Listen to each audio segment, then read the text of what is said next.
How do you see that issue of credential sharing, unauthorized, and so forth, of TV everywhere? Is it a problem? What's being done? What should be done? Yeah, well, it's an interesting question, and I think in a lot of ways the notion of sharing credentials or even more broadly signal theft has been one that's been of concern within the pay TV industry for a long time.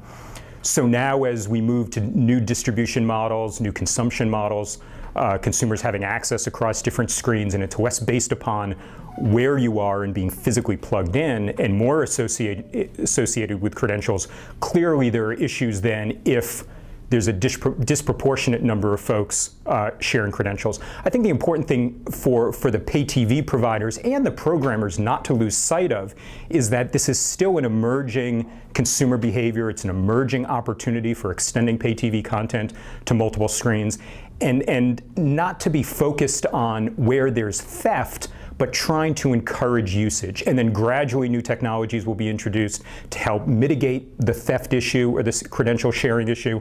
But as we go along this process, encouraging more folks to be engaged with these apps across different screens is the most important facet of the market now.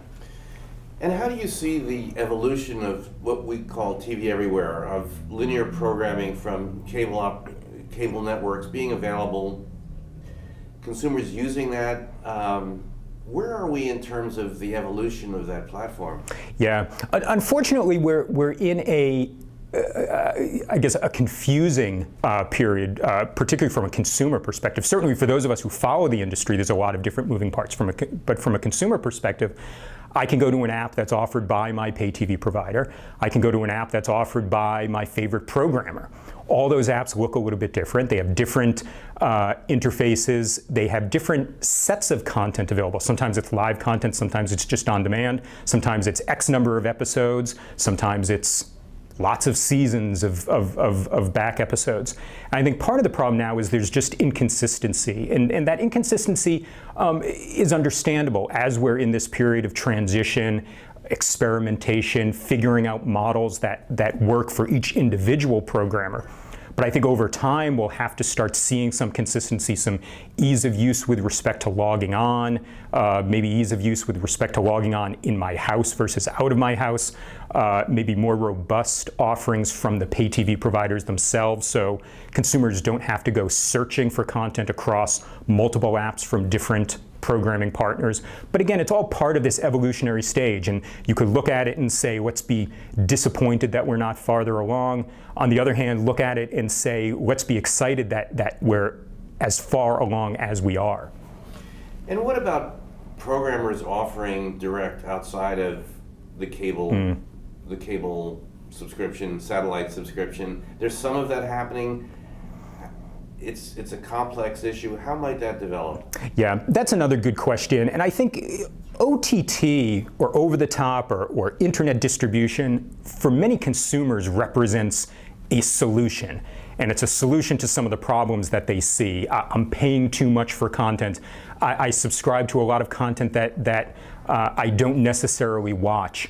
I don't understand why I'm forced to buy all of these channels and not just specific channels. And I think a lot of that is consumers just not understanding how the broader ecosystem works, how programmers distribute content, how the pay TV providers license that content. And when you think about these a la carte offerings, being able to buy outside of the context of a traditional pay TV service, I think it misses the point of where many of these programmers are working with established business models. We can call them legacy revenue streams, but those are ongoing big revenue streams. And to break the model means having to have enough revenue from a new model to make up for where you've lost revenue.